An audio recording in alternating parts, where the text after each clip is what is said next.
This is the sort of shit that Mark is out there saying. So let's start with this. Here he calls for the U.S. to openly become a private army of Israel. Here we go. Now, the president has made clear that after all has been done at his command, he will never allow that regime to build nuclear weapons, ballistic missiles, spread terrorism, threaten the region or the world.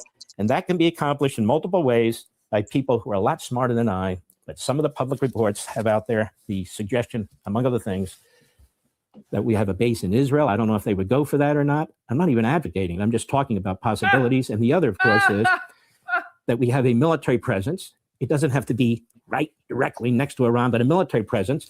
So when we are aware of this sort of rebuilding effort that might take place internally, we can hit them. My God. Okay, first of all, you disgusting prick. The U.S. had 13 military bases in the Gulf Arab countries right by Iran. Every single one of them is now burnt to a motherfucking crisp. Every single one of them is barbecue chicken, dog. Every single one of them. So we had that. It was destroyed.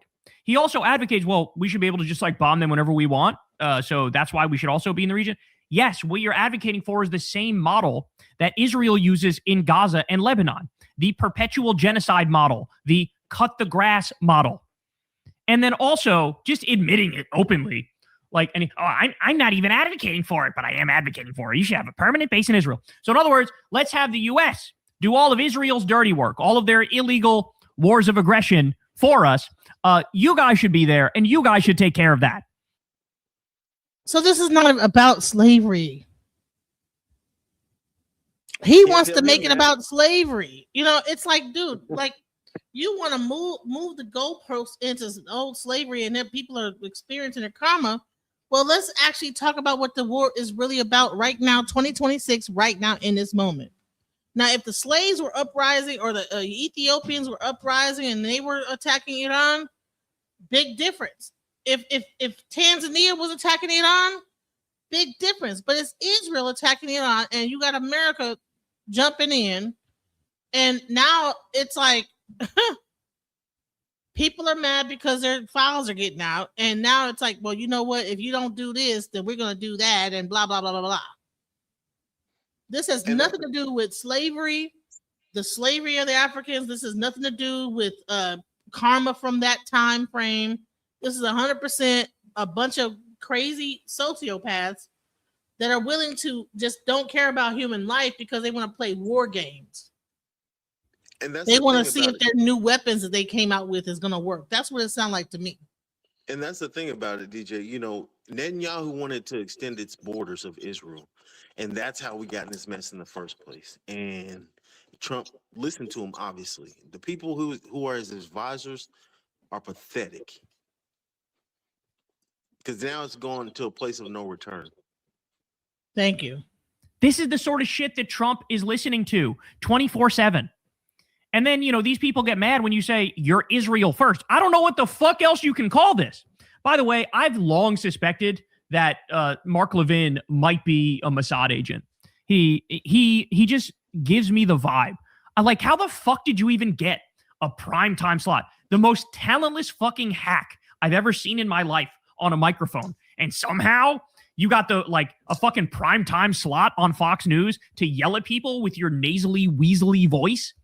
And like, we're pretending like people enjoy this. No, the only person that enjoys this is Donald Trump. And that's because you're tickling his fucking taint because he's doing illegal wars of aggression on Israel's behalf.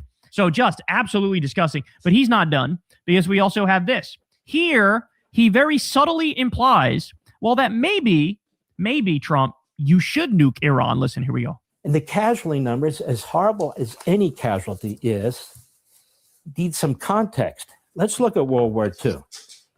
The Battle of the Bulge, 80,000 to 90,000 plus casualties, deaths and injuries and so forth. Nearly 10% of all the casualties in World War II happened at the Battle of the Bulge near the end. What the fuck? What? I've never heard a black leader or even a black journalist like actually sit up there and just say it was only 20,000 people. What in the hell is going on here, bro? end of the war. World War II, talking about the casualties on our side towards the end of World War II. What was done at that point? 50,000 plus casualties, over 12,000, nearly 13,000 killed on that island, which is what convinced Truman that we would lose a million men if we didn't drop the atomic bombs that we did. He's literally just saying it. He's just saying it. Yeah, maybe skip the ground invasion and just nuke them. Just nuke them. Just look at Iran, a country of over 90 million people. Look at Tehran, a city of about 10 million people. You've already carpet bombed schools and hospitals and fucking steel plants and petrochemical plants and pharmaceutical companies. You already did all that. Why not just like skip the middleman? Just fucking nuke them.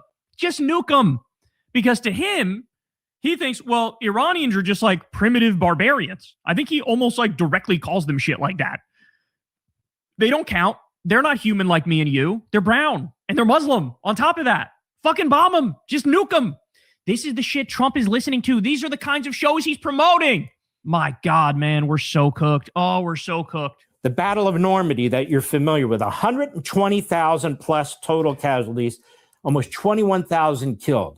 The Battle of Iwo Jima, where my grandfather fought, you had 28,000 casualties, almost 7,000 killed on this island. It wasn't even really an island. The Battle of Guadalcanal, where my great uncle fought, you had over 15,000 casualties and so forth. Now you might say, well, that's World War II. This is a war or a peace mission to stop nuclear weapons. He just called it a peace mission. The axis of Epstein, relentlessly bombing civilian infrastructure in Iran and killing innocent people. That's a peace mission.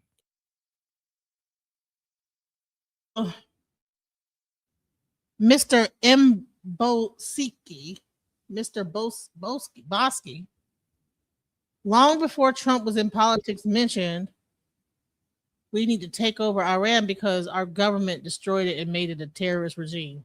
Well, that doesn't mean that we need to so now we should nuke them? Like, what are we saying here? Welcome back to the panel. I know why you had to leave because I know you can't even take it. You know? No. I don't think it. No, my wife came back, so I only got a few minutes. But needless to say, Trump's stupid. He issued a threat vis-a-vis by tweet. Did you see the tweet? Yeah, that's what we're talking about. Oh, okay.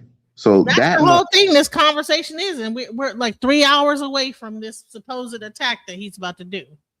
Well, 8 o'clock Eastern time. Sorry, yeah, that's 2 hours, right? So there's Eastern time. I'm specific, so that's 3 hours behind us. So Eastern time would be Michigan time, would be 3 hours ahead. So 8 o'clock would be 5 o'clock our time. So 5 o'clock, if there's no negotiation being made, he's going to start hellfire and brimstone, Revelations 10 and 12. And you know what that's going to mean. Lots of I can't even name what's going to happen with it. And on top of that, he's already killed our allies. He's already killed them morally. He said F you to our allies, which are NATO. He said F you to them. And all they asked was, so what's your plan? He didn't have no plan, no strategies, nothing. And that's the reason why they're not getting involved, and they shouldn't get involved. So this is mainly on him. But regardless, hold on, let me show you why. Watch this. He doesn't know that people are calling for his mental health to be examined because the people closest to him keep information from him as a memory care patient strategy. I'm a physical therapist with a doctorate in my field and 14 years experience working in home health care, treating geriatric patients with dementia, like that motherfucker. Yesterday in your Truth Social, you called the Iranians crazy bastards. True. What is your response to critics who say that... I don't care about critics. What is your response to critics who say that it is your mental health that should perhaps be examined as this war continues? I haven't heard that. But if that's the case, you're going to have more people like me, because our country was being ripped off on trade, on everything for many years until I came along. So if that's the case, you're going to have more people. First of all, he cares deeply about what critics say. He's been manually marking up news articles for 40 years. He will call media outlets since the 80s and correct them on what they got wrong in an article that was positive towards him because he is a malignant narcissist. Now, he says he hasn't heard any of that kind of talk.